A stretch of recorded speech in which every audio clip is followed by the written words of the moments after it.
Let everybody know we have a fantastic design team. We have a fantastic construction team. We have incredible partners with NC State and Gale Force Holdings. We are really excited about what's getting ready to come. Looking forward to any questions y'all may have. Please let me know who you're asking a question for, and go ahead. Yeah, Brian Murphy with WRAL. Can you give us any update on the status of it? I mean, we've seen big things like the view bar and the bunker suites. Are those things going to be ready? Is the project on schedule to be ready for the start of basketball and hockey season? They're certainly underway right now. Our intention is to have them ready as fast as they can. But we're moving forward with a lot of significant construction right now, and we expect that the fans will be able to enjoy these for the next season. Chip. Yeah, Chip Alexander. Just to follow up on that, the question asked every project, on time, on budget? Always. Always?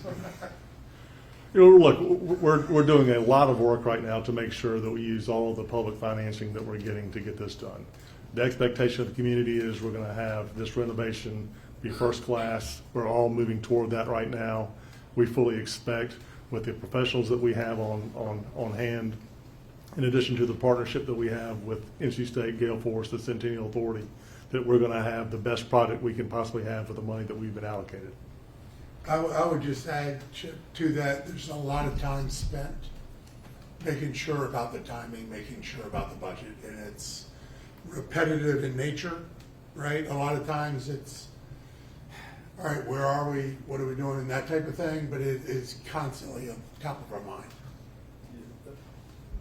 The thing that I'll add is this is different than a renovation, or a renovation is different than a new build. So new build, get the building up, get the CO, open the doors, turn the lights on, day one, that's ready. We've got different discrete projects going on all over the building that take different amounts of time to get finished. So the 300 level, we're working on the view bar, we're working on a really large marketplace right behind it. That's on the timeline, heavy construction going on right now on that. We're also going to do a full refresh of the whole 300 level concourse. That will take throughout the entire season to get done, and we'll do it quad by quad by quad. There'll be some construction walls and temporary areas that fans can walk through as we move through, just like have been out there for the concerts the last few weeks. Brian, in terms of the bunker suites and the other premium spaces in phase one, have you guys sold those yet? Where are you in terms of sort of activating those? We have 6 bunker suites that are in the construction plans. 4 of those have already been sold. There's another 2 that are out there, and we really haven't even started marketing. We were able to just kind of start selling them without getting any kind of marketing effort underway. So as we get closer to the season, we anticipate we'll start that marketing campaign and presumably sell those out. Who have you taken this out to your fans as well, and what's been the level of excitement or interest in some of these new products? Yeah, a lot of excitement. When we got here, the courtside club was probably smaller than this room when it started, and then we were able to expand it in the last couple of years. But there's a lot of excitement around that, and the opportunity to be there and be a part of a bigger space. And, it's an opportunity for us to bring former players back into that area and kind of just continue to build on the program. Hi, Kirk, WRAL. I'm curious about how these renovations fit into the larger plan to kind of redevelop the space around the center. So the external development is different from the arena renovation project. Is a publicly funded project. The external development is privately funded through Gale Force. That will not start until sometime after this football season based on the terms of our development agreement, but there's constant coordination between the 2 projects. What should we be doing within the renovation from a fan-facing standpoint that matches better to where certain things will be in the development? Where will the new synergies of parking be after the new development is put in place? How do we pair those up with the entrances to the arena? So it's being coordinated on a daily basis between the 2 of them to fit together. One of the questions that we've gotten is, the bunker suites are great, but what about the average fan? Are there some things that they will see right away when they come to a game, to a basketball game, to a hockey game, to a concert, that they won't have to pay necessarily a premium to see? Yeah, I think early on in the process, we wanted to look at this from 3 different buckets.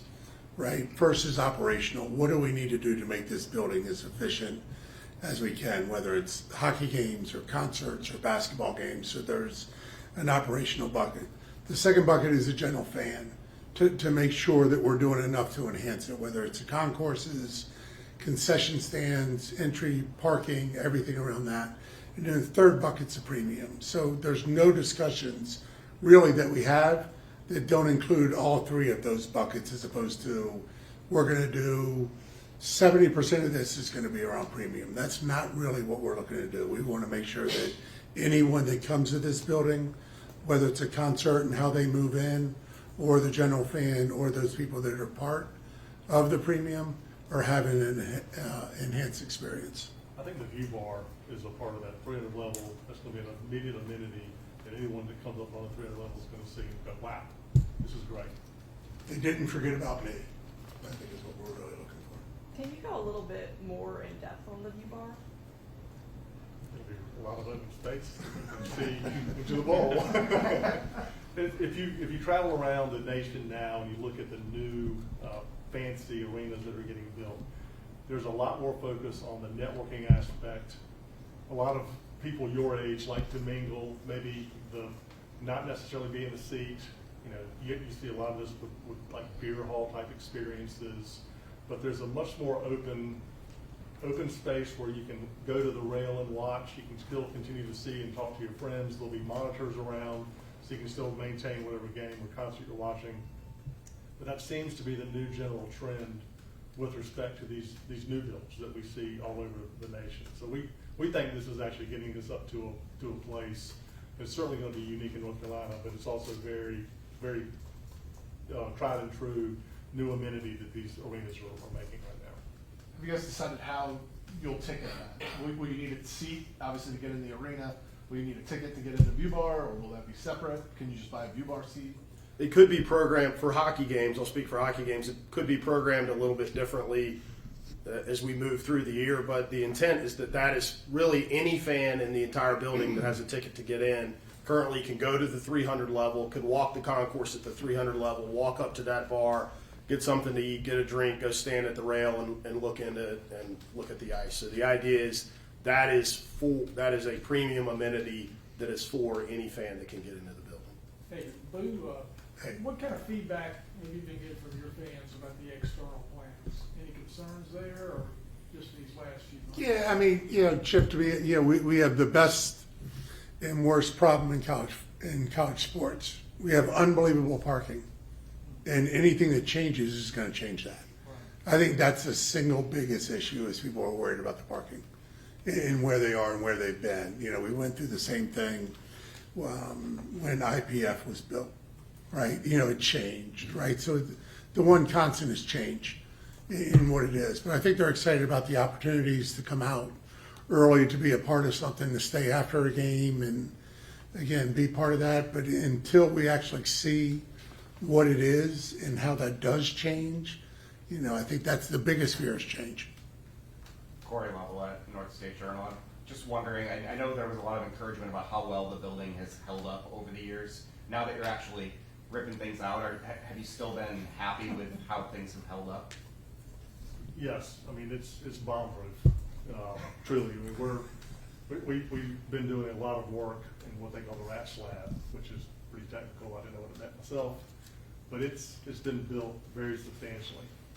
That's what's made this renovation project so much easier, is that in addition to the building being well built, the authority, well before me, was putting the money in to make sure that the building systems were all running effectively, running efficiently. And so the amount of money that's been invested in the building in the 25 years of its lifetime so far really is allowing us to get to the next 20 to 25 years of an enhancement project for a building that ultimately, when its day is done in 50 years or so, we've outlived many, many arenas that are built and taken down within 15 years or so. So no outrageous surprises so far in what you've I mean, worked out? from my standpoint, no. I mean, it's No. been, you know, the taxpayer should be very proud of how well the building was built and how well it's held up.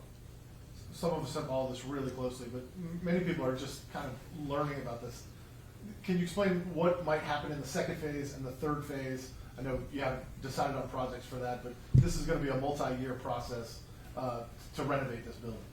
So we're breaking the project up into really two phases. The first phase is under construction now. That started early in the spring. Then when hockey season ended, we were able to get in and really get aggressive with the demolition in areas where fans would be and where players would have been.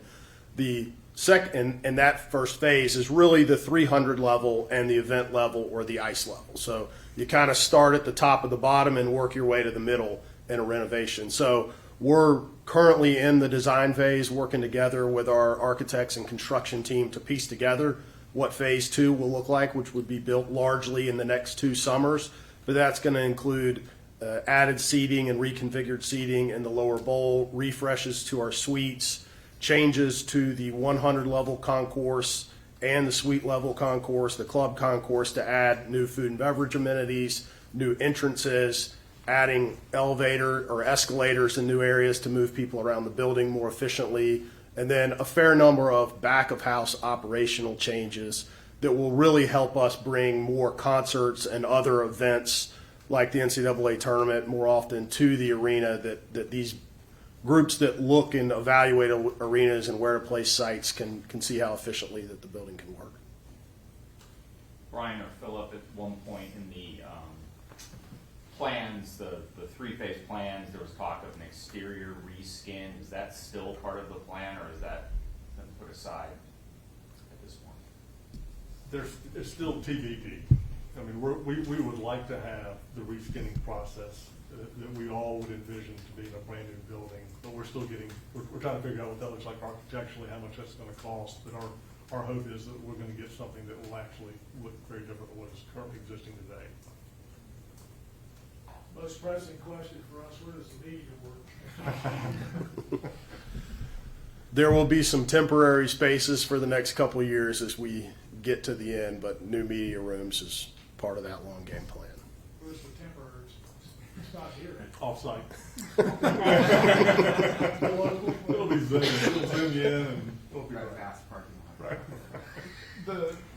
Obviously, you got the rezoning application went through the city and all that, but have you been able to get the permits that you'll need to start construction as soon as the football season ends, which I assume Boo wants to be after the first round of the playoffs? Yeah, after the playoff game, we would be clear to start construction. We don't have all the permits yet, but everything's on schedule. It's on the normal time frame after the rezoning to start the first phases of the construction. Okay, thanks everyone. Thank you. Thank you. Appreciate your time. Thank you. I'll be posting on CamesPR.com the B-roll and Great job. photos that you'll be able to download at the Dropbox link. If anyone can't find that, feel free to reach out to us. I'll make sure Annabelle has it too, just in case. And thanks for coming. Stay cool out there.